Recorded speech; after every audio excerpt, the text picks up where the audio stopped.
Hola, buenos días. Muchas gracias a todos los que van entrando. Vamos a dar unos minutos antes de comenzar, ya que hoy es la primera sesión y entendemos que deben haber varias personas llenando el registro para la serie, así que empezaremos en unos 3, 4 minutos.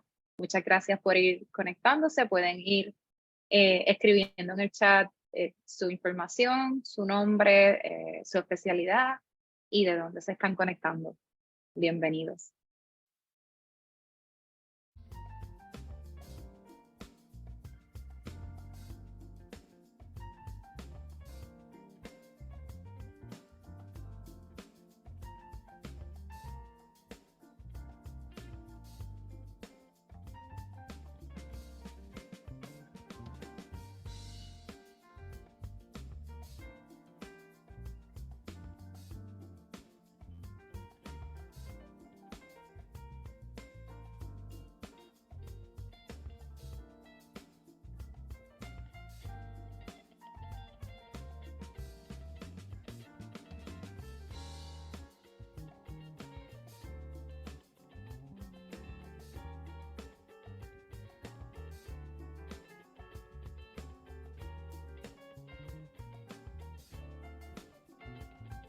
Saludos nuevamente, Lisa Marie, muchas gracias por conectarte y a todos los que se han ido conectando, bienvenidos.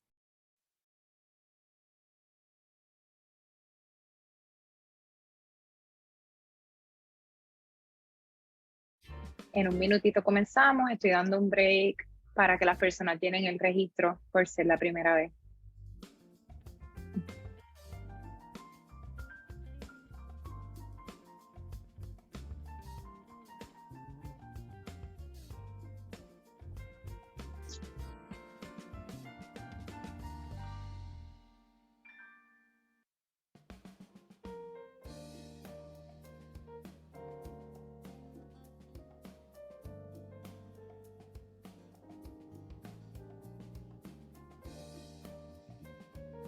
Ok, entiendo que ya podemos comenzar para respetar el tiempo de todos.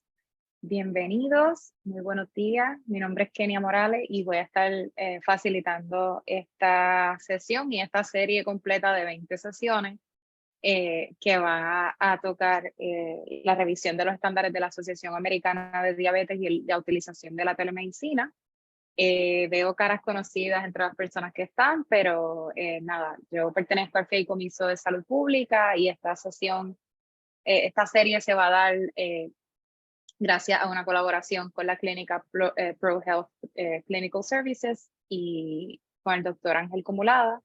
Ya mismito nos vamos a presentar todos, pero nada, antes que todo le queríamos dar las gracias ¿verdad? Por asistir y esperamos que la serie sea de su agrado y sobre todo de mucho aprendizaje.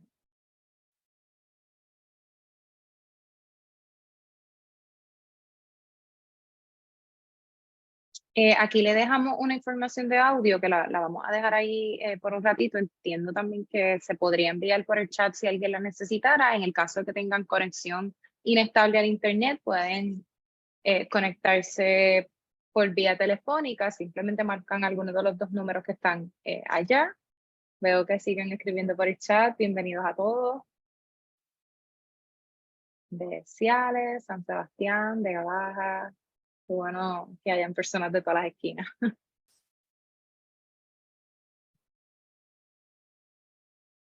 Puedes pasar la lista.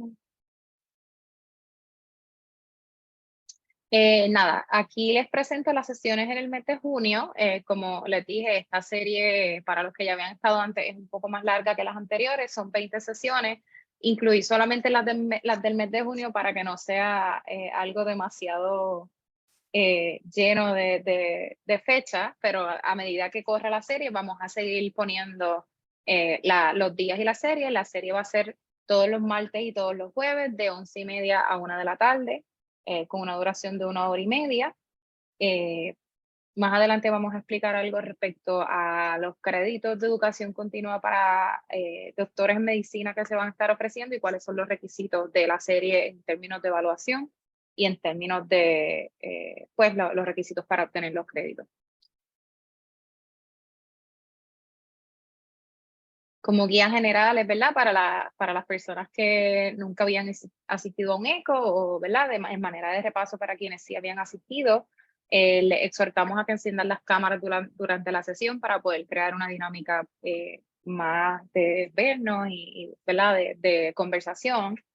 Pueden escribir en el chat durante cualquier momento, tanto yo como mis compañeros que estamos guiando la serie vamos a estar pendientes y podemos dirigir las preguntas, al igual que ustedes tienen la oportunidad de abrir el micrófono y participar, o levantar la mano utilizando el botón que está en la parte de abajo, donde se indica la lista de participantes. Siempre les exhortamos a hacer parte del intercambio de conocimiento y le exhortamos a, ¿verdad?, realizar una conversación. Estas series se hacen ¿verdad?, con la mejor intención de que haya un intercambio de aprendizaje con un especialista, en este caso en diabetes.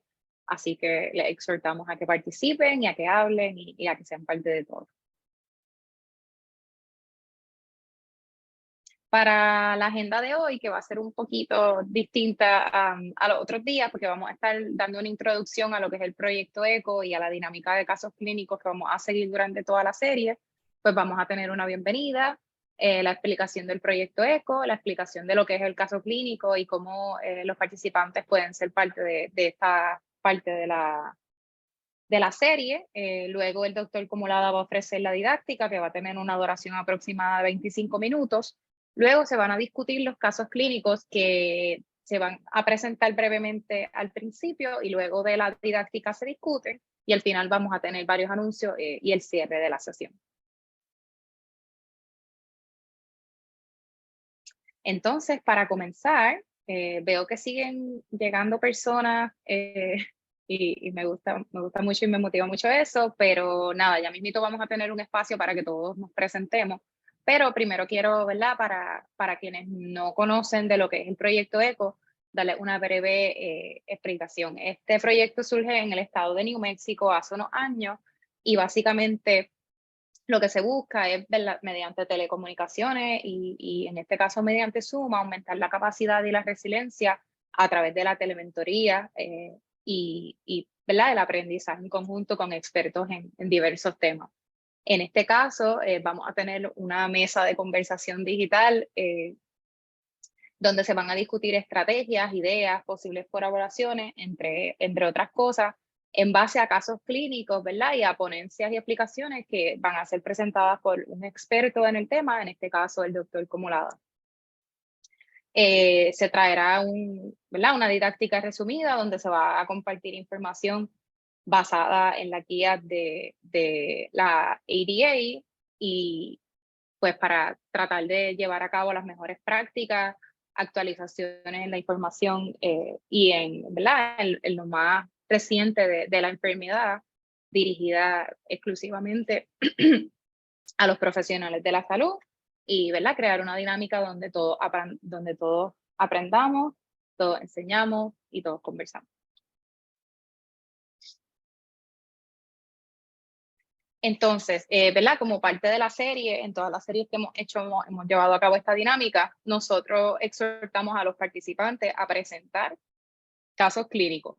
Los casos clínicos son preguntas ¿verdad?, situaciones clínicas basadas en escenarios de la vida real, preferiblemente, y con un paciente donde todavía no se ha llegado a una solución en el tratamiento, ¿verdad?, o en el manejo de la condición de salud.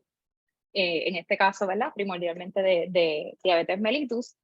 Y ¿verdad?, el punto de traer el caso clínico es buscar nuevas estrategias para mejorar la salud del paciente, recibiendo recomendaciones tanto de los profesionales de la salud que estén participando de la serie como del experto. El plan para esta serie es que todos los participantes que se conecten traigan un caso clínico. Nosotros tenemos ya un form con la información que requerimos para presentar el caso clínico, que básicamente es llenar la información y someterla. Entonces luego los casos se van a presentar en las diversas sesiones. No esperamos que sea una solución al momento, sino soluciones continuas que se logren con el paciente hasta lograr observar mejoría, porque en la mayoría de las condiciones crónicas todo el tratamiento es un proceso y ¿verdad? Es mucho seguimiento y mucho trabajo en conjunto entre el profesional de la salud y el paciente. Así que más adelante tenemos un QR code en el cual van a poder escanear y también se va a enviar por correo electrónico donde ustedes van a tener acceso al form que van a llenar para que provean sus casos clínicos. Creo que ya lo enviaron por el chat. Y pues se puedan presentar casos clínicos en el futuro. Hoy vamos a tener 2 casos clínicos provistos por el doctor Comulada y de esta manera ustedes también van a tener una mejor idea de lo que es el caso clínico y de por qué lo estamos trayendo. Entonces, pues sin más, desde que yo empecé a hablar hasta ahora se ha unido bastante gente. Queremos saber quiénes son. Yo voy a empezar a leer los que están en el chat. Empiezo por Elisa Marí, que viene representando a la Clínica Family Medicine Group en Carolina. Elisa María había estado en las otras sesiones, reconozco el nombre, así que bienvenida. Veo que tengo a Silvia Dávila de PrimeMed Vega Baja. Estoy 90% segura que también se había conectado anteriormente con nosotros. Tenemos a la doctora Marlene Torres Hernández de San Sebastián. No estoy segura si Marlene se había conectado antes, pero bienvenida.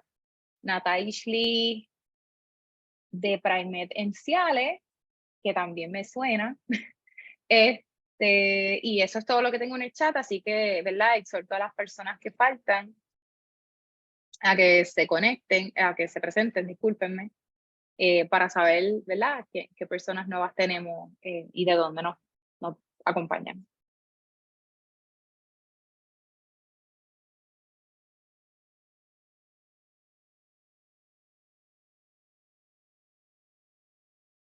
Voy a romper un poquito el hielo.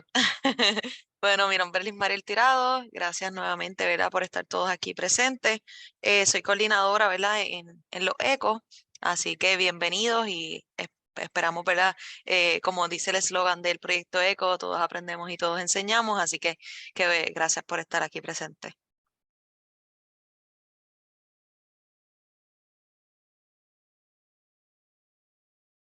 Tenemos a Leslie, adelante.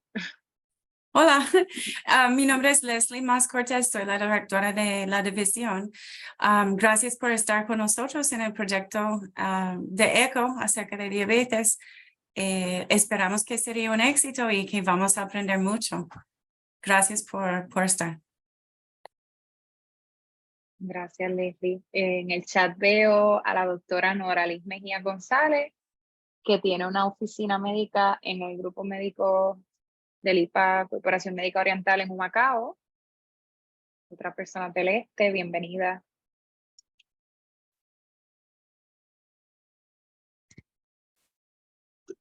Hola, buenos días. Mi nombre es Nidiana Núñez. Estoy encargada de las evaluaciones. Bienvenida.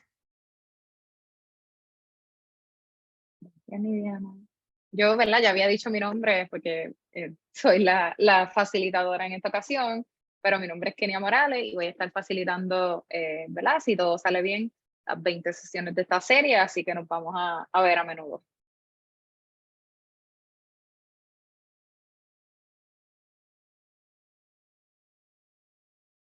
Francelis, adelante. Hola, mi nombre es Francelis Sánchez y voy a estar encargada de los casos clínicos y estar llamándolo para buscar esos casos que ustedes quieran aclarar las dudas.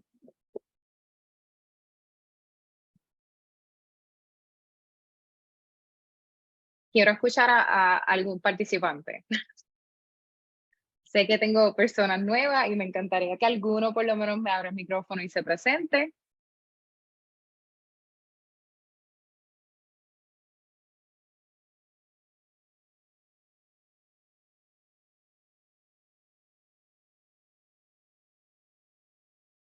Bueno, el resto del equipo puede seguir hablando, lo que un valiente participante decide abrirlo.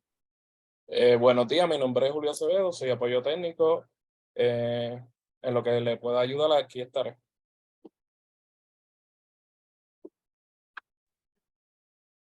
Buenos días, mi nombre es Melanie Rodríguez y voy a estar ayudando también dando asistencia. Gracias por estar con nosotros.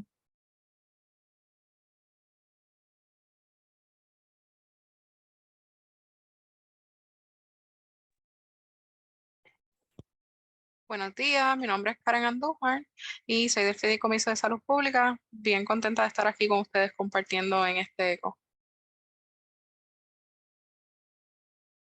Hola, bienvenida Karen, gracias. Hola, buenos días. Pertenezco también al Fideicomiso de Salud Pública. Mi nombre es Nicole Marrero, así que muchas gracias por la invitación. Bienvenida.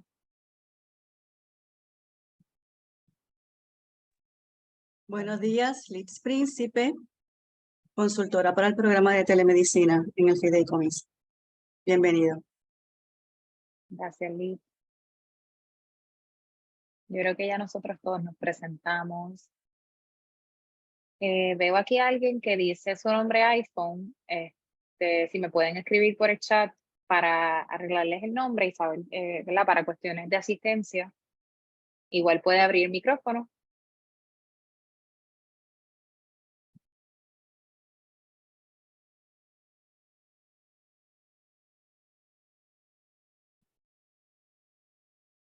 Y veo que tengo dos Iris Otero, que a lo mejor fue que compartieron el link de acceso.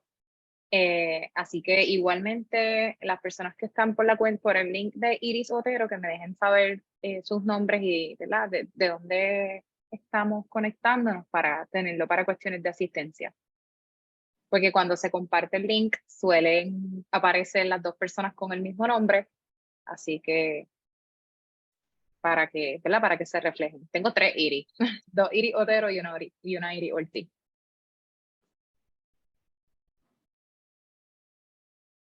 Entonces, nada, pues. Buenos días, Buenos días. yo soy Iris Otero. ¿De dónde viene Iris? Muchas gracias Sidra. por ser valiente y abrir el micrófono. Sidra. Sidra, ok, bienvenida.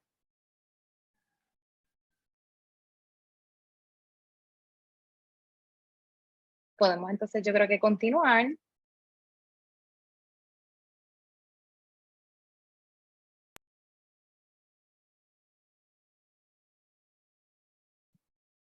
Ya nosotros nos adelantamos y nos presentamos.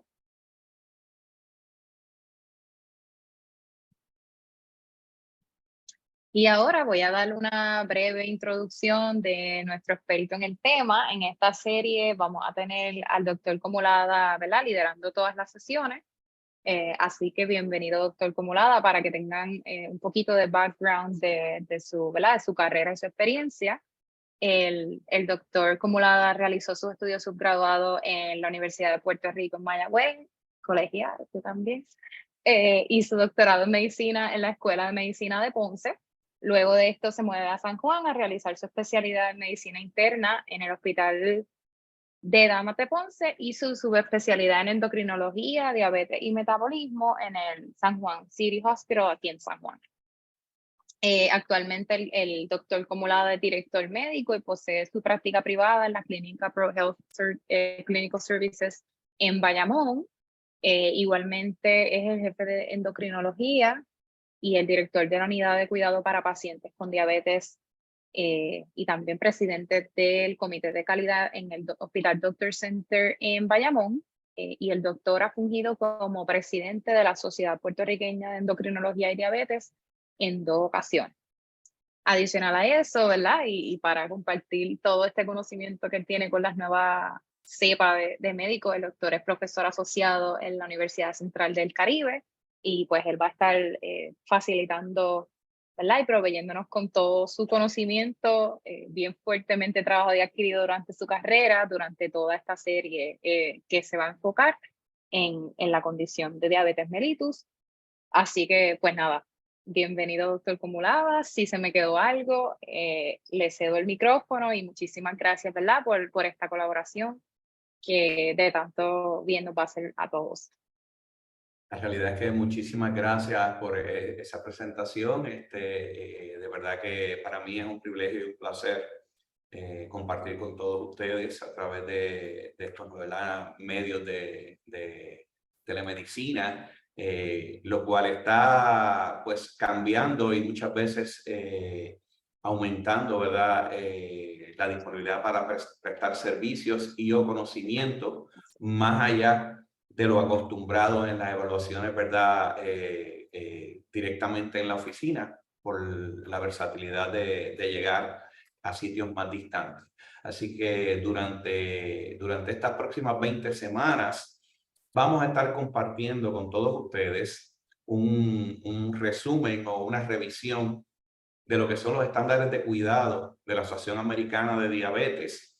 Específicamente, este año, en enero del 2023, publicaron, ¿verdad?, las nuevas actualizaciones, y estaba compartiendo con el equipo que nosotros estamos dando comienzo hoy a estas sesiones, y el viernes de la semana que viene inicia ¿verdad?, la reunión anual o el meeting anual de la Asociación Americana de Diabetes. Así que hay algunas posibilidades que de lo que se está preparando, o el tema que se ha preparado para estas próximas 20 sesiones, pues haya algún cambio en el cual, si tenemos la oportunidad, vamos a tratar de obtener, ¿verdad?, la actualización y poder proveérselas a todos los participantes. Va a ser interesante, ¿verdad? Y quiero que tengamos conciencia de que durante estas intervenciones no vamos a estar llevando un entrenamiento formal de educación en diabetes, porque requeriría de mucho más tiempo para poder entrar. Así que en cada uno de los aspectos, ¿verdad?, de la diabetes y del proceso de educación. Así que básicamente va a ser una revisión de los puntos más importantes que, ¿verdad?, les fueron distribuidos a través de la agenda por las próximas 20 semanas, con cada uno de esos temas, y la intención, como muy bien dijo, ¿verdad?, el equipo de producción del fideicomiso, garantizar o que ustedes se familiaricen dentro de los casos clínicos que ustedes tengan y puedan traer y compartir esa experiencia, ¿verdad?, con los demás participantes en este foro, y en todo lo que nosotros podamos asistir o ayudar para tratar de aclarar dudas y darle ese beneficio, ¿verdad?, a los pacientes que estamos atendiendo. Pues ese sería el mayor logro, ¿verdad?, que podríamos tener. Como dije, la mayoría de las guías en las condiciones crónicas son guías que son cambiantes, así que es bien importante que lo atemperemos, ¿verdad?, al momento donde se están dando estas recomendaciones, y cuando estamos interviniendo con los pacientes, pues yo creo que es responsabilidad del proveedor de salud siempre orientarle que esa es la información más actualizada hasta el momento. Dicho eso, pues muchas veces eso puede cambiar. Así que una recomendación que estemos usando hoy pudiese ser que a lo mejor en 3, 6 meses o un año ya no sea lo que se considera, ¿verdad?, un estándar de cuidado de terapia para el paciente con diabetes. Así que dicho eso, nuevamente bienvenidos a todos, y si podemos entonces comenzar, ¿verdad?, con la presentación. La primera diapositiva, por favor. Antes de eso, voy a dar dos diapositivas de los requisitos de evaluación y los requisitos para los créditos de educación continua para médicos que pueden ser obtenidos mediante la asistencia, y luego rápido comenzamos la didáctica. En cuestión de evaluación y asistencia, les vamos a proveer, ¿verdad?, para evaluar el conocimiento antes y después de la asistencia a esta serie. Se va a administrar una pre y una post prueba de conocimiento que, ¿verdad?, respecto a las didácticas que sean impartidas. Va a haber una preprueba al inicio de la serie, entiendo que hoy mismo les va a llegar, y van a tener unos 2, creo que hasta el viernes, entre 2 y 3 días para completarla. Y luego de las 20 sesiones va a haber una postprueba con la cual se va a intentar medir el conocimiento, ¿verdad?, adquirido en la serie. También vamos a tener encuestas de satisfacción, que son encuestas requeridas ¿verdad?, por el grant que se usa para llevar a cabo esta serie. Las mismas van a ser administradas a través de del sistema de encuesta o polls aquí mismo en Zoom, y va a ser al final de la sesión. Y se van a enviar cuestionarios de seguimiento, los cuales van a ser enviados mediante correo electrónico al mes, a los 3 meses y a los 6 meses de esta serie, para medir ¿verdad?, la aplicación de lo aprendido acá en la parte clínica pertinente a cada uno de ustedes. Entonces, para la parte de los créditos de educación continua, ¿verdad?, quería enfatizar que estos créditos son específicamente para médicos, ¿verdad?, para doctores en medicina, La agencia acreditadora ofrecerá un máximo de 30 créditos. Ustedes conocen mejor las terminologías que yo, pero ahí se las escribí como, ¿verdad? Como se explica. Básicamente va a ser 1.5 créditos por cada sesión. Y entonces, ¿verdad? Como requisito, tenemos, los médicos tienen que asistir a las 20 sesiones consecutivas y estar conectados en la sesión por al menos el 80% de su duración. Luego, la misma agencia acreditadora va a someter unos formularios de evaluación que son requeridos, que los completen. Entiendo que esto se va a hacer al final de la serie y que es bien importante que los completen porque de esto básicamente depende que se les otorguen los créditos de educación continua. Sé que tengo aquí a Vilma, si se me quedó algo, lo puede decir, lo puede escribir en el chat. Porque esta terminología para mí es un poquito nueva, ¿verdad? Y no soy experta en lo de la agencia acreditadora, pero más o menos eso fue lo que entendí. Nada, importante asistencia, completar los formularios de evaluación y estar durante las sesiones completas. Sí, antes de seguir, mi nombre es Vilma Pérez, yo trabajo en ProHealth Clinical Services. Mucho gusto. Y lo que quería añadir es que se va a enviar una evaluación por cada sesión. Y es importante que la completen porque según ellos vayan recibiendo la evaluación, eso pues, se va anotando para que ustedes puedan tener su certificado de acreditación al final. O sea, es un requisito que llenen esa evaluación. Gracias. Ya, entonces vamos a recibir entiendo que eso van a hacer mediante correo electrónico por el personal de la agencia. Va a ser uno por sesión, van a ser 20. Importante que los completen para que puedan recibir sus créditos. Cualquier duda respecto al tema, al final vamos a tener nuestra información y nos pueden escribir directo para ¿verdad? Aclarársela. Gracias, Vilma. Y entonces entiendo que ahora sí, sin más, le cedo el micrófono al doctor Comulada para que comience la didáctica. Bueno, pues muchísimas gracias y nuevamente durante el día de hoy vamos a comenzar, ¿verdad?, con la revisión de los estándares del 2023 de la Asociación Americana de Diabetes y en el día de hoy nos vamos a restringir simplemente a definir, ¿verdad?, lo que es la diabetes, entrar en los criterios diagnósticos, la clasificación y básicamente resumir en cada uno de los tipos de diabetes o los dos principales tipos de diabetes, resumir la patofisiología envuelta. Va a ser importante que en cada una de las presentaciones usualmente yo voy a traer por lo menos un caso clínico.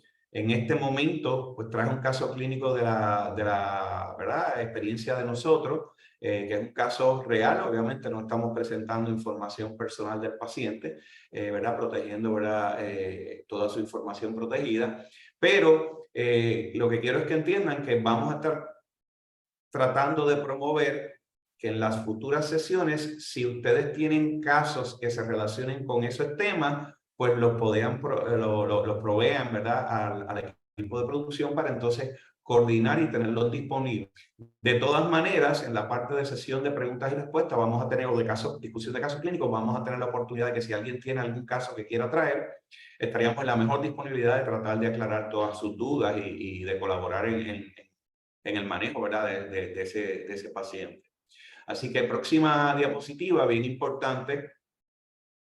Cuando hablamos de un programa de educación continuada, hay que establecer lo que es, ¿verdad?, el conflicto de interés. Y yo aquí estoy presentando, ¿verdad?, los posibles conflictos de interés que tengo desde el punto de vista tanto como actividades contractuales, ya sea como conferenciante, consultor o investigador principal con diferentes de las agencias, así como también con diferentes de las entidades con las que trabajo. Próxima, por favor. En este momento, todo lo que yo voy a estar hablando aquí, yo entiendo que no tiene ningún conflicto de interés con las posiciones o con las que desempeño. En este momento, este proyecto es desarrollado en conjunto, ¿verdad?, con el fideicomiso. Así que, no obstante, todas las presentaciones y lo que yo voy a estar hablando es en base al conocimiento adquirido y mi interpretación personal. El propósito va a ser tratar de educar, ¿verdad?, a la comunidad médica y a todos aquellos participantes. Bajo ningún concepto esto debe reemplazar el juicio profesional independiente de cada uno de nosotros. Y de igual manera, en ninguna de mis expresiones se pueden interpretar como que son expresiones de cualquiera de las entidades en las que yo tengo en este momento relaciones contractuales o en las que he colaborado o asumido posiciones, ¿verdad?, ejecutivas en cada una de esas compañías.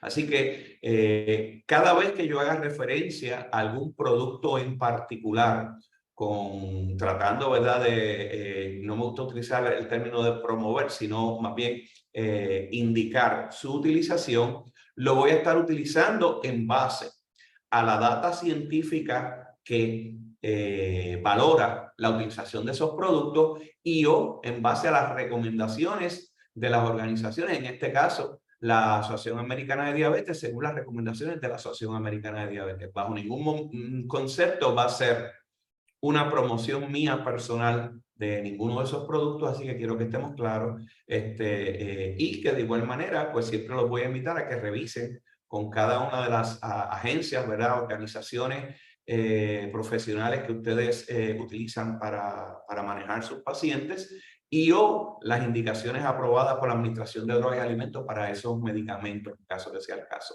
Así que vamos a comenzar. Próxima. En el día de hoy, los objetivos que vamos a estar cubriendo va a ser brevemente revisar la definición de diabetes, comenzando desde los primeros indicios de cuando surgió el concepto de lo que es la diabetes mellitus. Luego de eso vamos a estar discutiendo los criterios diagnósticos de la diabetes mellitus de acuerdo a la Asociación Americana de Diabetes, que es la entidad que se encarga de revisar y actualizar estos criterios diagnósticos y que ha sido avalada por la mayoría de las otras organizaciones profesionales que también colaboran en el manejo de los pacientes con diabetes. Próxima. Vamos entonces a nombrar y revisar los diferentes tipos de diabetes de acuerdo a la clasificación más reciente de la Asociación Americana de Diabetes. Próxima. Luego vamos a estar en la misma forma que vayamos discutiendo los diferentes tipos, ¿verdad?, de diabetes según la clasificación, vamos a estar revisando de manera rápida los aspectos patofisiológicos más importantes de cada una de estas condiciones o tipos de diabetes. Próxima. Y luego de eso vamos a entrar directamente en lo que va a ser la discusión del caso clínico que vamos a tener. Directa de didáctica, y como mencioné, hoy vamos a estar hablando un poquito de lo que es la diabetes, y es interesante que la primera data respecto a algo que pudiese ser considerado lo que significa diabetes mellitus está registrada en el papiro de Evers, y esto fue hace más de 1500 años antes de Cristo, cuando Aulus Cornelius Celsus entre el año 30 antes de Cristo y el año 50, pues dilucidó y evaluó, ¿verdad?, lo que era el papiro de Evers. Y más recientemente, Arateos de Capadocia proveyó detalles, ¿verdad?, acerca de la definición específica, y es donde se introduce el término de diabetes, ¿verdad?, que de la palabra griega se deriva, ¿verdad?, como si fuera un sifón o una pluma abierta, donde lo que hace alusión a que se está perdiendo, ¿verdad?, o saliendo un exceso de líquido. En esa definición próxima podemos observar que básicamente ellas definen esta condición como una aflicción no muy frecuente en el ser humano, en la cual el cuerpo del ser humano y las extremidades se funden a través de la orina. ¿Okay? Vamos a tener una sed constante. El paciente no para de tomar agua y a la misma vez de eliminarla a través de la orina, como si tuviera los acueductos abiertos, como lo definen ahí. Es una vida corta, poco placentera, dolorosa, con una sed insaciante y una desproporcional cantidad de producción de orina que lleva al paciente a tener una vida complicada con náuseas, un poco sentido de bienestar, una sed insaciante, hasta que poco tiempo después el paciente pues fallece y se muere. Obviamente, para esa época no había ningún tratamiento. Algunos años después, para el 1999, ¿verdad? La próxima diapositiva, por favor. Ya la asociación, la Organización Mundial de la Salud establece una definición, ¿verdad?, más formal, que ya se venía repasando a través de los diferentes siglos. Y en el 1909, en el Congreso de Ginebra, la Organización Mundial de la Salud define diabetes como una enfermedad que se considera crónica, de etiologías múltiples, y es lo que vamos a hablar después en cuanto a lo que serían los tipos de diabetes, caracterizada por una anormalidad en el proceso que nuestro cuerpo metaboliza los principales macronutrientes, entiéndase carbohidratos, proteínas y grasas, lo cual resulta que se acumulan los niveles de azúcar en la sangre, y el defecto metabólico principal es la incapacidad, luego que se digieren estos macronutrientes y que se convierten en azúcar, la incapacidad del cuerpo de utilizar esa azúcar disponible en el torrente sanguíneo. Se identifican como factores principales dentro de esas etiologías defectos en la producción y secreción de insulina, asociados a defectos en el funcionamiento, en la capacidad de esa insulina de trabajar, que es lo que llamamos entonces resistencia a la insulina, y muy comúnmente una combinación de estos factores, o sea, de una deficiencia relativa o absoluta en la producción y secreción de insulina, y en conjunto, muchas veces con una resistencia al funcionamiento de esa insulina. Próxima. Tenemos entonces que los criterios para el diagnóstico de diabetes han ido cambiando en el 1989, ¿verdad? Se hizo una de las revisiones más importantes, donde se estableció que el diagnóstico, perdón, en 1987 se estableció por primera vez que el diagnóstico incluía o se bajaba en los parámetros del nivel de azúcar en ayuna de 140, que era lo que se utilizaba anteriormente, a 126, como lo vemos ahí. Y esto se ha revisado y básicamente se han añadido o ajustado algunos de estos conceptos, y en este momento, cuando hablamos de un diagnóstico de diabetes, podemos diagnosticar diabetes de una manera de 4 formas diferentes. Las primeras 3 que vemos ahí, es importante que si se utilizan como criterio diagnóstico, tiene que ser confirmada en una segunda ocasión, o en un mismo día tiene que haber 2 de esas 3 pruebas que estén cumpliendo criterios para poder decir que el paciente cumple criterio de diagnóstico de diabetes. Vamos a coger y a repasarlo cada uno individual. Vamos a tomar el primer que vemos ahí, que es lo que dice FPG, se refiere a Fasting Plasma Glucose, sería el nivel de glucosa plasmática en ayuna, ¿ok? Y eso es bien importante, que para propósito de criterio de diagnóstico de diabetes, definimos ayuna como que la persona no tenga ingesta calórica por lo menos por 8 horas. Así que en teoría, si yo me acuesto a las 10 de la noche y me levanto a las 6 de la mañana, ha pasado un periodo de 8 horas donde no he tenido ingesta calórica, así que si me sacan una muestra en ese momento, estoy en ayuna. Siempre a mí me gusta recalcar, y máxime acá, ¿verdad? Típico de los puertorriqueños, muchas veces nos levantamos en la madrugada. Si lo que yo me levanto y tomo es agua, eso no tiene calorías, así que sigo completando el criterio de estar en ayuna. Si me levanto a las 5 de la mañana y me tomo mi pocillito de café negro sin endulzador, El café negro no tiene calorías, así que sigo estando en ayuna. Ahora, si ya tomo jugo, le echo leche, le echo azúcar, ¿verdad? O cualquier endulzante que tenga calorías, pues entonces ya no cumpliría el criterio. Así que va a ser importante que esa muestra debe ser 8 horas sin ingesta calórica. Voy al laboratorio, me sacan una muestra de azúcar plasmática y si el valor está en 126 o más, eso cumple el criterio para diagnóstico de diabetes. Como dije, si es la primera vez, se confirmaría el diagnóstico de diabetes si en una segunda ocasión repetimos esa muestra y sale igualmente en 126 miligramos por decilitro o más. La otra prueba que se utiliza y que se ha utilizado a través del tiempo es lo que se llama la tolerancia de glucosa con glucosa oral de 2 horas. Y esa pruebita pues ha ido cambiando en este momento. Sí se recomienda que se utilicen lo que se llama la glucosa anhídrica de 75 gramos diluida en agua para propósito del diagnóstico de diabetes. Hay otras preparaciones disponibles que son de 50 y de 100 gramos. Así que para la población general se tiene que utilizar la glucosa anhídrica de 75 gramos, ¿ok? Diluida en agua.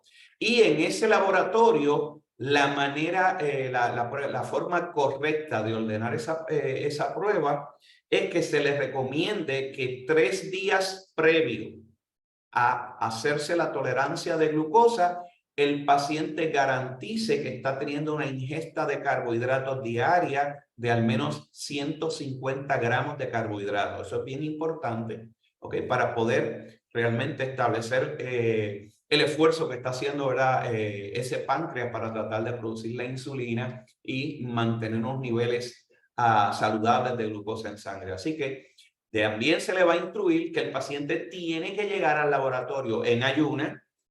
Esa evaluación en ayuna debe ser 8 horas al menos sin ingesta calórica y la forma correcta de realizar este procedimiento se supone que el paciente se le tome la muestra de azúcar en ayuna, se espere el resultado, ¿ok? Y luego del resultado, si no hay ninguna contraindicación, se le va entonces a dar la tolerancia de glucosa de 75 gramos. Y a las 2 horas de haber iniciado esa batida, que es lo que comúnmente llamamos como la glucola, se le va a sacar nuevamente un nivel de glucosa plasmática, ¿ok? Y es bien importante, como dije, se supone, no sé en la experiencia de ustedes, que se espere el resultado del valor de azúcar en ayuna. ¿Y por qué esto es importante? Porque si ese nivel de azúcar en ayuna es de 126 miligramos por decilitro o más, y ya el paciente tenía un fasting, ¿verdad? Un azúcar en ayuna previa de 126 o más, no tenemos que darle la batida de glucosa. Ya tenemos 2 ocasiones donde un azúcar en ayuna está en 126 o más, así que ya está establecido el diagnóstico de diabetes. Así que esta prueba provee para no necesariamente tener que usar, ¿verdad?, la tolerancia de glucosa, si ese criterio. Desgraciadamente, en la mayoría de los laboratorios y por los issues que tenemos en la práctica de la medicina, pues no hay comunicación entre el laboratorio y el médico para notificar ese azúcar. Así que usualmente los laboratorios le sacan el azúcar en ayuna, le dan la batida de 75 gramos y a las 2 horas le sacan la muestra de glucosa. Regresando entonces al valor de la muestra de glucosa de 2 horas, si el valor está en 200 miligramos por decilitro más, decimos que se cumple el criterio para establecer ¿verdad?, el diagnóstico de diabetes. De igual manera, como dije, si es la primera vez que ese valor ocurre y el paciente no cumple el criterio para diagnóstico de diabetes, pues lo correcto sería repetirla en una segunda ocasión. La tercera forma de realizar una prueba, y fue este criterio diagnóstico se añadió específicamente en el 2017, ¿ok? Del 2017 para acá, estamos utilizando el valor de hemoglobina A1C, hemoglobina glicosilada o hemoglobina glucosilada como criterio diagnóstico de diabetes. Es bien importante que la metodología de esa prueba, ¿verdad?, para medir la glicosilada cumpla, ¿verdad?, los estándares utilizados en el estudio del Diabetes Control and Complication Trial, que fue donde por primera vez se utilizó la hemoglobina glicosilada y se estandarizó ese proceso, ¿verdad?, para establecer que fuera un proceso válido. Si se utiliza la hemoglobina glicosilada, va a ser importante que el parámetro de diagnóstico es que esa hemoglobina glicosilada tenga un valor de 6.5% o más. ¿Ok? Así que, a manera de resumen, establecemos el diagnóstico de diabetes cuando en 2 ocasiones diferentes o tenemos un azúcar plasmática en ayuna de 126 miligramos por decilitro o más, o tenemos una tolerancia a un nivel de azúcar plasmático luego de la tolerancia de 75 gramos de 2 horas en un valor de 200 miligramos por decilitro o más, o tenemos un nivel de hemoglobina glicosilada de 6.5% o más. Así que, como dije, se tiene que confirmar en una segunda ocasión, o si en algún momento tenemos 2 de esas pruebas que son anormales, establecemos el diagnóstico de diabetes. Hay una cuarta forma que la vemos ahí al final, en el cual no es necesario confirmar en una segunda ocasión. Y es que básicamente si los pacientes llegan con los síntomas clásicos de hiperglucemia, a mencionar que estemos orinando mucho, mucha sed, mucha hambre, pérdida de peso, ¿ok? Pues ese paciente o llega con una crisis hiperglicémica y el valor de azúcar en el momento de azúcar plasmática es de 200 miligramos o más por decilitro, automáticamente se establece el diagnóstico de diabetes y se comienza tratamiento a ese paciente. Vale la pena recalcar que si está en una crisis hiperglicémica o está con lo que llamamos hiperglicemia sintomática, por eso no se retrasa el diagnóstico a confirmar en una segunda ocasión, sino que inmediatamente se debe iniciar tratamiento. Vamos a pasar entonces al próximo slide, donde vamos a hablar un poquito de los diferentes, ¿verdad?, o la clasificación de diabetes. En estos momentos, y esto es cómico porque muchas veces podemos escuchar a través, ¿verdad?, de las redes y de las publicaciones, que si va a venir la diabetes tipo 3, la diabetes tipo 4, tipo 5, tipo 6, hay gente que menciona hasta 7 tipos diferentes de diabetes. La realidad es que en este momento la Asociación Americana de Diabetes reconoce 4 tipos específicos, ¿verdad? 4 tipos de diabetes. Lo que se considera la diabetes tipo 1, y es bien importante que, como vemos ahí, diabetes tipo 1 se refiere a aquella que ocurre por una deficiencia absoluta de insulina como resultado de una destrucción autoinmune de las células beta, que son las células en el páncreas que producen insulina. Así que es importante que cuando decimos diabetes tipo 1, que en un momento se le llamaba diabetes juvenil, en otro momento se le llamaba diabetes insulino dependiente, tiene que ser específicamente una enfermedad autoinmune, donde nuestro sistema inmunológico produce unos anticuerpos que destruyen las células que producen insulina. Así que cabe de manera importante recalcar, si el paciente tiene una deficiencia absoluta de insulina, todo paciente con diabetes tipo 1 va a requerir de tratamiento insulina. ¿Ok? Eso es una de las cosas, aspectos básicos que vamos a conocer y que a través de las diferentes sesiones vamos a entrar en detalle al respecto de cómo tratarlo. Tenemos entonces, vale la pena recalcar que aproximadamente solamente un 5 o un 10% de la población con diabetes global se consideran personas con diabetes tipo 1. ¿Ok? Tenemos entonces la diabetes tipo 2 y es bien importante que esta diabetes tipo 2 ocurre por una pérdida lenta y progresiva de la masa de células beta. Así que va a haber una deficiencia progresiva en la producción de insulina que no es consecuencia de una enfermedad autoinmune.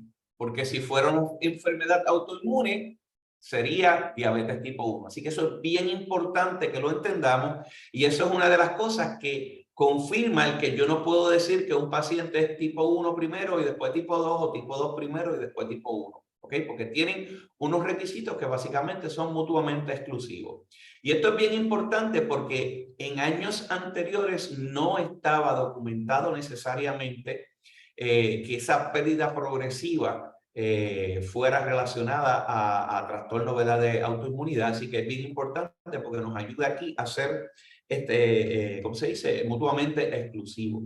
Es importante que usualmente esa deficiencia de insulina ocurre en un trasfondo también de resistencia a la insulina y muchas veces asociado a lo que conocemos como síndrome metabólico, donde tenemos la combinación de sobrepeso u obesidad, elevación de presión arterial, trastornos en los lípidos. Así que se combinan estos factores para hacer los dos aspectos principales de la diabetes tipo 2. Deficiencia relativa de insulina y progresiva en combinación con una resistencia, o sea que esa insulina que nuestro cuerpo produce no trabaja adecuadamente. ¿Ok? Manera de repaso, la gran mayoría de los pacientes con diabetes mellitus, ¿verdad?, a nivel global, se estima que entre un 80 y un 90% de la población con diabetes mellitus pertenecen a esta categoría o clasificación de diabetes tipo 2. Luego de eso, tenemos diferentes otros tipos de diabetes, que es lo que en este momento agrupa todo lo que no es considerado diabetes tipo 1 o diabetes tipo 2. Y básicamente ellos lo definen como diabetes, tipos específicos de diabetes debido a otras causas. Y dentro de debido a otras causas, tenemos diferentes ejemplos y vamos a discutir un poquito más a fondo algunos de ellos, como serían la diabetes monogenética, los síndromes de diabetes monogenéticos que incluyen lo que son la diabetes neonatal y lo que se considera el Maturity Onset Diabetes of the Young, donde son modelos de diabetes donde hay unos defectos específicos genéticos que se han identificado y que es interesante porque a veces pudiesen tener manifestaciones parecidas a tipo 1 o a tipo 2, pero pues tienen historiales de evolución diferentes, ¿verdad? O historial natural de evolución diferente.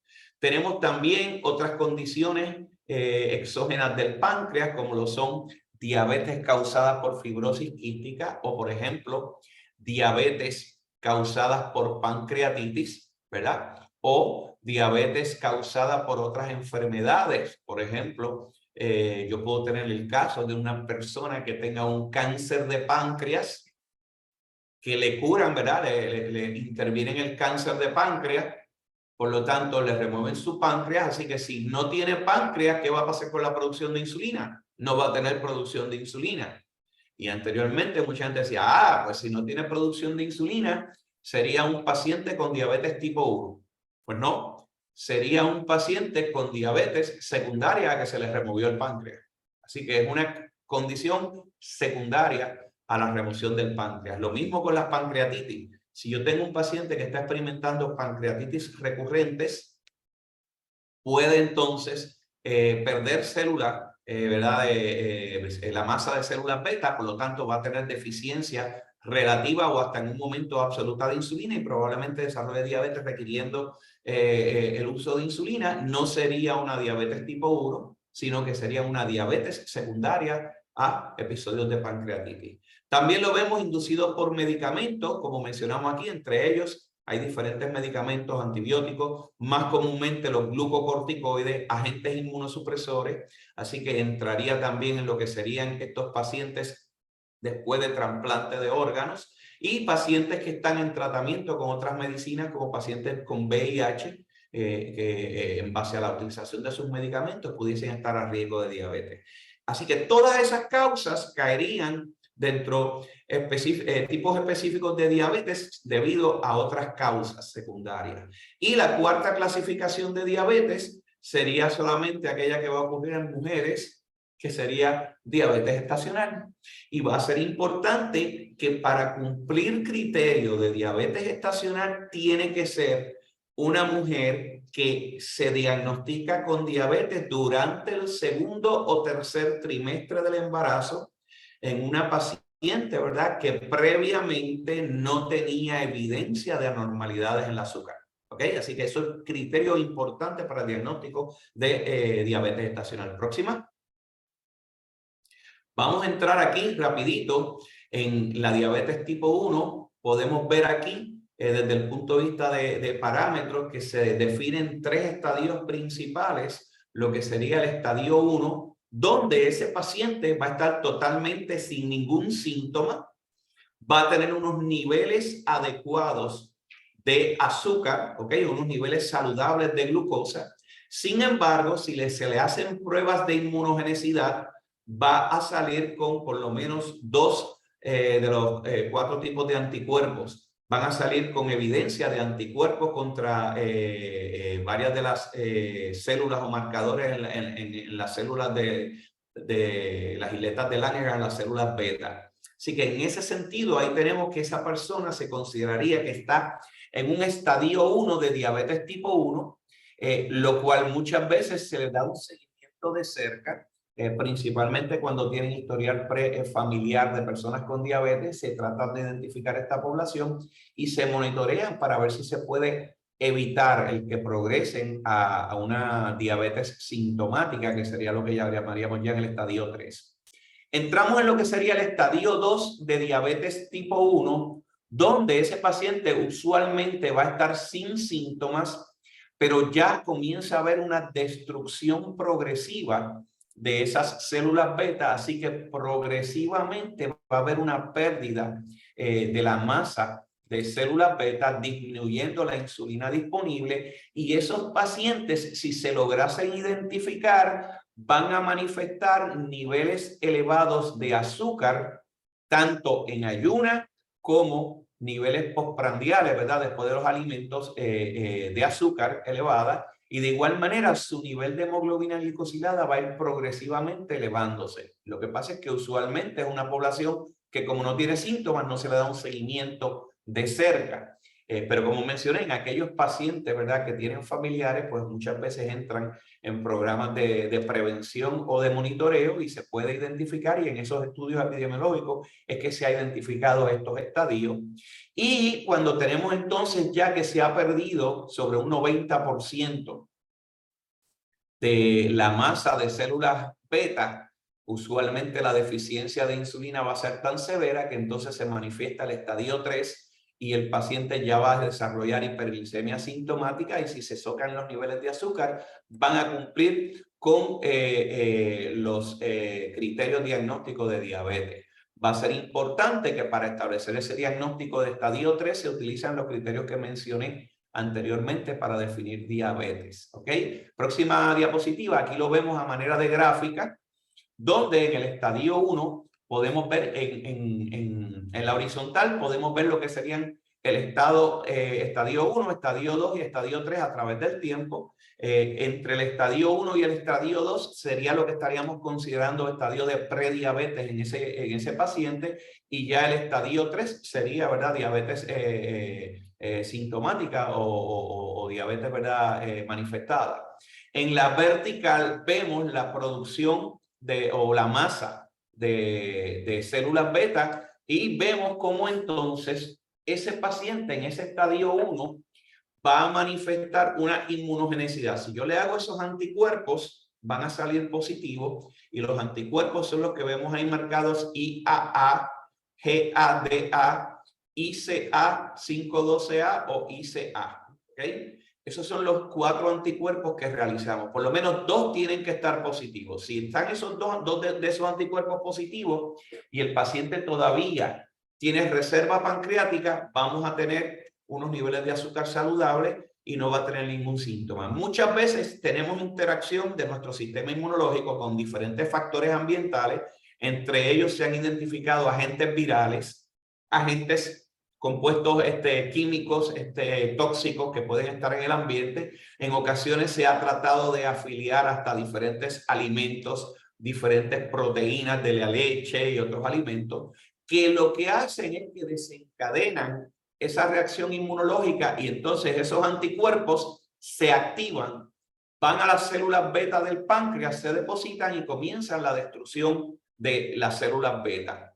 De forma tal que progresivamente vamos a tener una pérdida en la masa de producción de insulina hasta que cuando llega a más de un 90%, pues se manifiesta la hiperglucemia sintomática y se desarrolla entonces la diabetes clínica.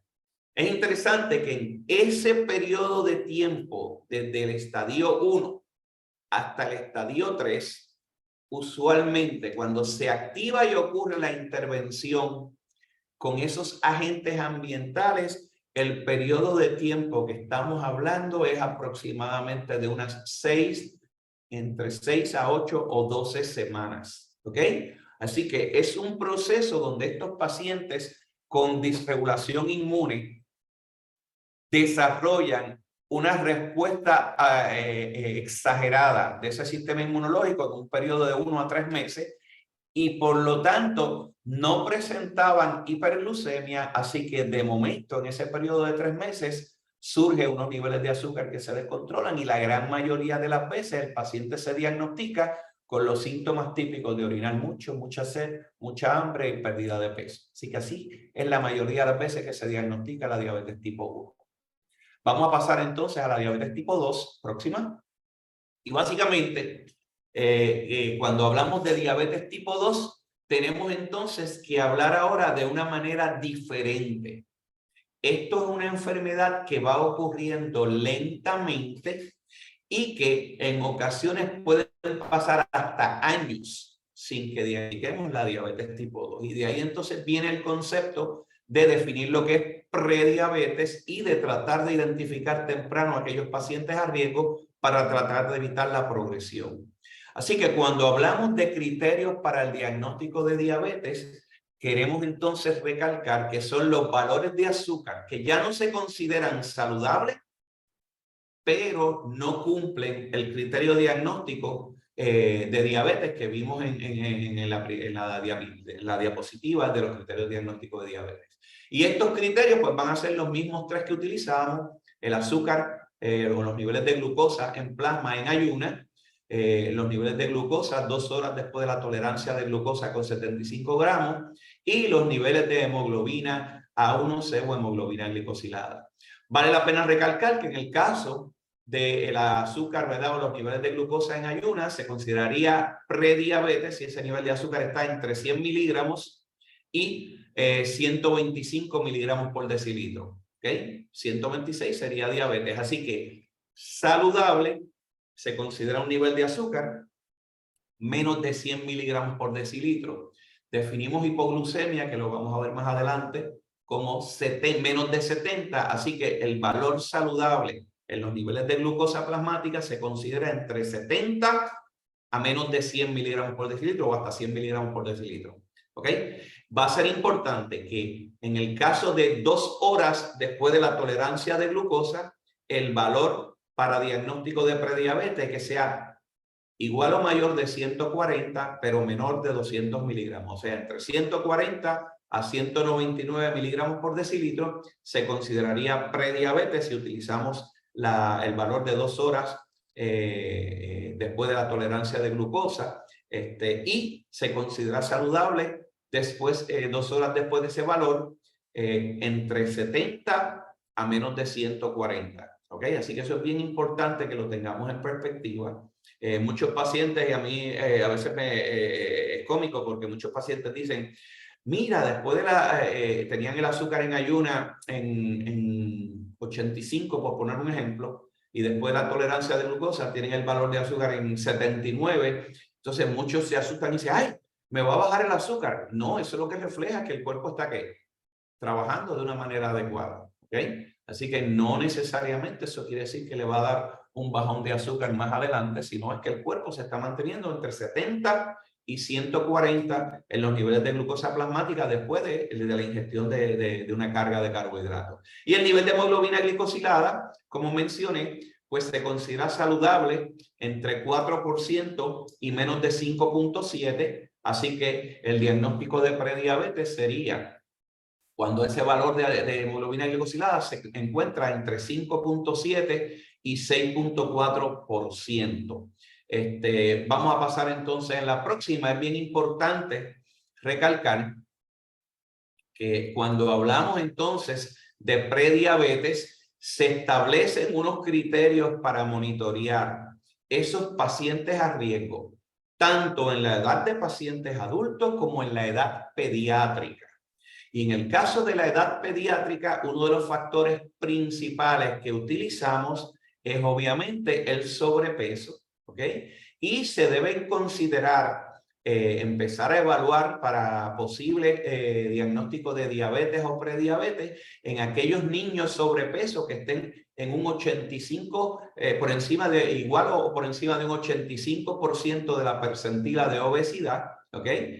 O que tengan un factor de riesgo, o si tienen más del 95%, ¿verdad? Y tienen factores de riesgo adicionales como los que vemos ahí, que tuvieron historial de, la mamá tuvo historial de diabetes gestacional, o que el bebé, ¿verdad? Ese niño pediátrico, su mamá tuvo diabetes gestacional durante el embarazo de ese paciente. Si hay historial familiar de diabetes, mamá, papá, hermanos, hermanas tienen diabetes. Si pertenece a un grupo de alto riesgo, y en este caso vemos ahí indios americanos, afroamericanos, latinos, americanos asiáticos o de las islas pacíficas. Y vale la pena recalcar dentro de todos esos grupos, los latinos y específicamente los puertorriqueños y los mexicoamericanos son considerados de los grupos de más alto riesgo. O también en aquellos niños, ¿verdad?, de edad pediátrica que tengan evidencia de otras condiciones asociadas a cuadros de resistencia a insulina, como lo es la acantosis nigricans, que es cuando vemos que en las áreas donde hay flexibilidad, como es el cuello, los codos, debajo de los hombros, se deposita como un pigmento negro que parece como si fuera a veces los papás dicen que tienen el cuello sucio y tratan de limpiarle el cuello a los nenes y eso no sale. Eso es una hiperpigmentación, ¿verdad? Y eso se considera acantosis nigricans y está asociado a resistencia a insulina, pues en esos niños se debe considerar. ¿Ok? Próxima. En la población adulta, pues entonces tenemos que en personas que estén asintomáticos o que tengan prediabetes, se va a considerar el evaluar para diabetes si en adición, ¿verdad? Tiene alguno de estos criterios que vemos aquí. Si el paciente tiene sobrepeso u obesidad, según definido, ¿verdad?, por la Organización Mundial de la Salud, si pertenecen a grupos de alto riesgo, si tiene evidencia de enfermedad cardiovascular establecida, si tiene hipertensión, tiene enfermedad de desórdenes de lípidos asociados. En el caso de mujeres que tengan enfermedad de síndrome de ovario poliquístico, ¿ok? En personas que tengan vida sedentaria, ¿verdad? O que tengan otros tipos de resistencia, ¿verdad? De síntomas o enfermedades asociadas a resistencia a insulina. Es bien importante y a mí me gusta siempre recalcar que yo estos criterios los trato de asociar en los que son modificables y no son modificables. Vemos más adelante que en cualquier persona que tenga prediabetes, pues se debe evaluar anualmente, ¿ok? Para monitorear esos niveles de azúcar. Si tengo una mujer que fue diagnosticada con diabetes gestacional y luego de la diabetes gestacional regresa a un estado de normoglicemia, se debe evaluar cada 3 años, mientras se mantenga en niveles saludables. Para todas las demás personas que no cumplan esos criterios, a los 35 años de edad en adelante se debe hacer evaluación formal de diabetes, ¿ok? De igual manera, en personas que tienen VIH, y es bien importante que si en una persona que no tiene otros factores de riesgo asociados, luego de los 35 años se hace la prueba de discernimiento para diagnóstico de diabetes y sale en un nivel saludable o normal, se debe repetir mínimo cada 3 años, ¿ok? Yo, como menciono, trato de poner esto en factores de riesgo modificables y no modificables en aquellas personas, ¿verdad?, que están sobrepeso o obesos, porque yo les digo, por ejemplo, el historial familiar yo no lo puedo cambiar. Si tengo papá, mamá, hermano, eso yo no lo puedo cambiar. Si soy latino, no lo puedo cambiar. Si tengo más de 35 o más de 25 años y tengo estos parámetros, no lo puedo cambiar. Sin embargo, si estoy sedentario, eso lo puedo cambiar. Si no llevo un plan de alimentación saludable, eso lo puedo cambiar. ¿Ok? Si puedo prevenir el tener hipertensión, trastornos de lípidos, pues eso lo puedo cambiar. Así que es importante que hay unos factores donde vamos a intervenir para tratar de modificar esos factores y de esa manera retrasar el desarrollo de prediabetes a diabetes. Próxima. Vemos aquí, y esto es algo que comúnmente, y esto es algo que en cada una de nuestras oficinas se le puede proveer a los pacientes, tanto de manera gráfica o impresa, como lo vemos ahí, o decirle que entren a la página de la Asociación Americana de Diabetes bajo esa dirección que vemos ahí, y sale lo que sería un cuestionario de riesgo, donde básicamente lo que hace a través de esas preguntas es verificando y confirmando los diferentes factores de riesgo que tiene esa persona, para entonces diagnosticar, cumplir. Si tiene 5 criterios o más, debería ser evaluado para diabetes. Próxima. Aquí resumimos de manera rápida la patofisiología. Si recuerdan, en la definición decíamos que la diabetes tipo 2 tiene una deficiencia relativa de insulina en presencia de una resistencia a la insulina, pero hay entonces estos otros 8 factores que complican la ecuación.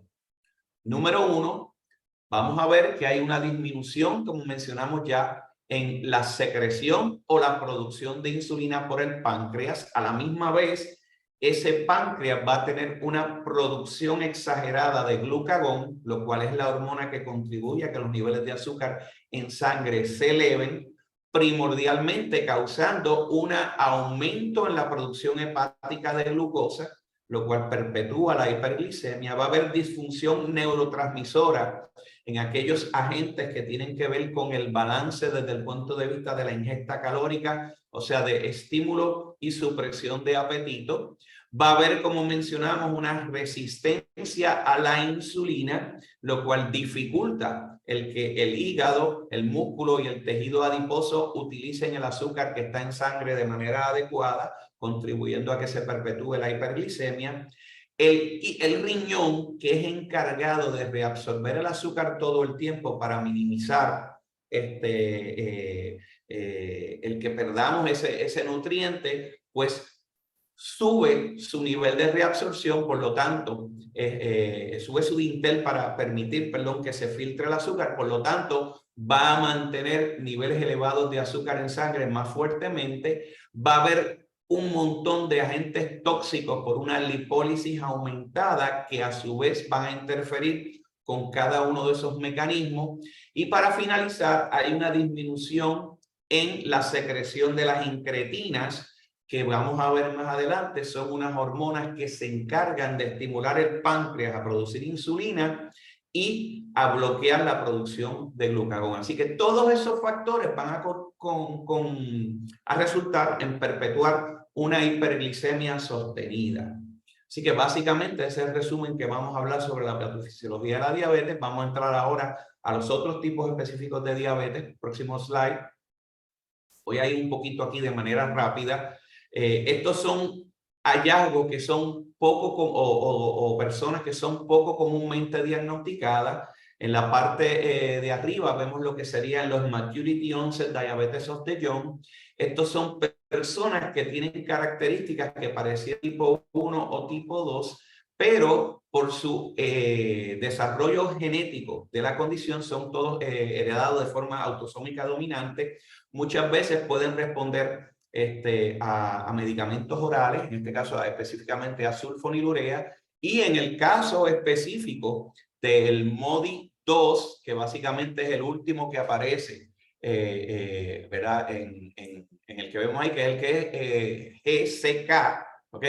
En ese sentido, ese paciente presenta unos niveles por encima de lo que es saludable, pero nunca desarrollan hiperglicemia sintomática como tal. Raras veces necesitan intervención de tratamiento e inclusive no se asocian con complicaciones crónicas de la diabetes. Por otra parte, las diabetes neonatales, como vemos ahí, son defectos específicos en cuanto a la secreción de insulina y muchas veces responden a pastillas, a sulfonilurea, por lo cual podemos usar en estos pacientes que son recién nacidos pastillas para estimular la producción de insulina. Próxima, vamos a ver ahí que en todas las poblaciones que se considere, ¿verdad? Estos posibles síndromes de diabetes, ya sea neonatal o monogenético, si tenemos independientemente de la edad característica, ¿verdad? De estas condiciones, o un paciente, si un bebé es un bebé de menos de 6 meses que desarrolla diabetes, se debe evaluar para estos problemas genéticos. Si son niños, ya sean con diabetes tipo 1 o tipo 2, que se sospecha o que tiene características similares, se debe evaluar también para hacer estas evaluaciones genéticas. ¿Okay? Y va a ser importante que en adición a ir al centro especializado de diabetes, deben recibir consejería y asesoría genética si salen positivos para alguno de estos casos. Próxima. Aquí vemos las indicaciones principales, ¿ok? Es en esos 6 meses de vida, como hablé, en aquellos pacientes que parezcan tipo 1 y tipo 2, sin embargo, si parecen tipo 1 y los anticuerpos están negativos, o si es un tipo 2 y no está obeso, no hay evidencia de resistencia a insulina, pues se debe evaluarlo. No hay mucho, ¿verdad? O hay historial familiar de diabetes en esa población, pues se debe considerar evaluar. Y va a ser importante que principalmente también si aquellos pacientes que se mantienen con unos niveles de azúcar estables dentro de lo que se considera prediabetes, pero no progresan a diabetes ¿verdad? Clínica, principalmente si no hay obesidad. Próxima. Tenemos aquí lo que serían otros específicos relacionados a fibrosis quística. De esto lo único que voy a mencionar es que usualmente estos pacientes no viven mucho, no por la diabetes, sino por la enfermedad de fibrosis quística. Va a ser importante que la mayoría de ellos va a requerir de insulina. No se debe utilizar la hemoglobina glicosilada como criterio para diagnosticar diabetes, porque por los mismos defectos de la fibrosis quística no va a ser confiable. Próxima.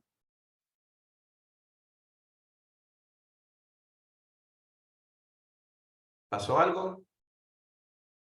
Pacientes post-trasplante. Bien importante, como mencioné, estos pacientes se recomienda como preferencialmente utilizar la tolerancia de glucosa de 2 horas para el diagnóstico. Muchas veces es mediada por los agentes inmunosupresores que se le dan a este paciente y dependiendo de la respuesta pudiesen ser ocasionalmente tratados con insulina o combinación de pastillas. Próxima. Diabetes estacional, voy a mencionar que solamente se establece cuando es durante el segundo, el tercer trimestre del embarazo. Anteriormente se utilizaba solamente la prueba de 2 pasos y ahora tenemos la opción de utilizarla de 1 paso. Próxima. Aquí vemos los criterios diagnósticos. Utilizando la prueba de 1 paso, la ventaja es que se utiliza la misma prueba de 75 gramos de glucosa. El paciente va en ayunas, se le saca el nivel de ayuno, le dan los 25 gramos de glucosa y se le sacan a la hora y a las 2 horas. Si cumple cualquiera de esos 3 valores que está aquí, se diagnostica diabetes estacional. Un azúcar en ayuda de 92, a la hora de 180 o más, a las 2 horas de 153 o más. Esa es la manera más sencilla de hacerlo. La manera tradicional, que es la que usaba el Colegio de Obstetras y Ginecólogos, es la de 2 pasos, donde entre las semanas 24 y 28 se le da una tolerancia de 1 hora de 50 gramos. El paciente no tenía que estar en ayuno. Si saca un valor por encima de 130, se le procede a hacer la tolerancia de 3 horas con 100 gramos. ¿Okay? Aquí es donde vemos la utilización de las 50 y 100 gramos de glucosa. Y en el caso de esta prueba, tiene que tener 2 valores anormales en vez de 1. Y como ven ahí, son azúcar en ayuna 95 miligramos por decilitro más, a la hora 180, a las 2 horas 155 y a las 3 horas 140 más. Próxima. Va a ser importante que en esos pacientes con diabetes estacional, bien importante recordar que tiene que ser que anterior al segundo trimestre su nivel de azúcar estaba normal, ¿ok? Y desarrollan la hiperglicemia entre la segunda y el tercer trimestre. Específicamente las pruebas se deben hacer entre la 24 y la 28ª semana.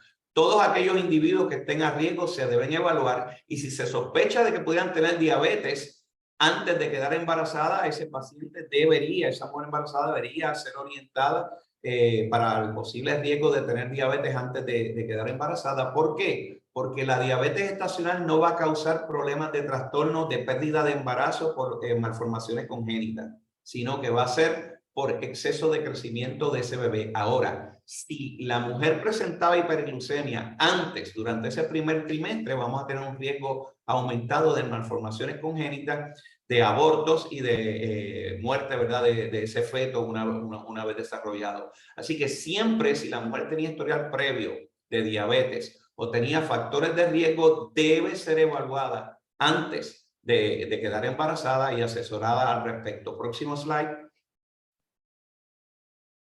Yo creo que esto es lo que estaba resumiendo. Va a ser importante aquí que siempre en esa mujer embarazada, ¿verdad?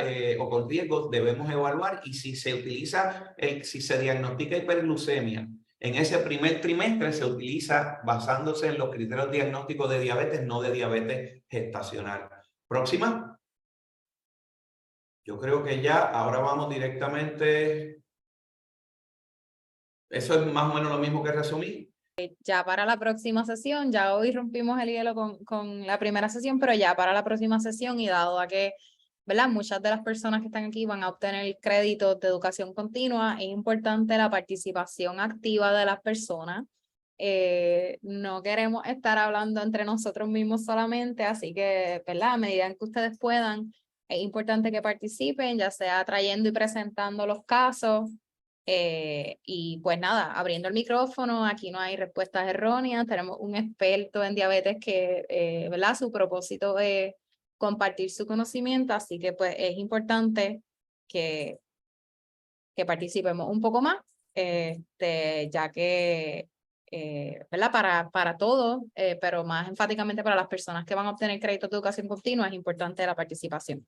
Se supone que estén proyectando el poll.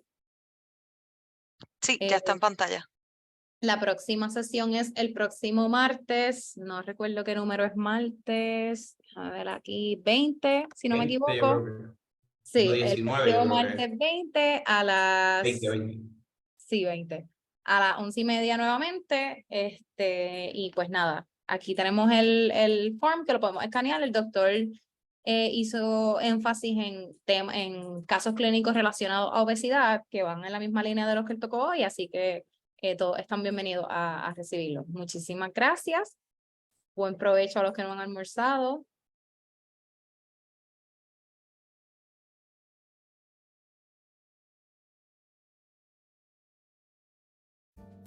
Estas son las próximas sesiones de junio.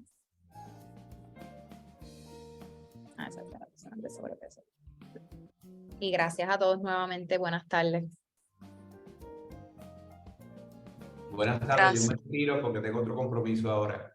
Gracias, buenas tardes. Gracias, doctor. Buenas tardes.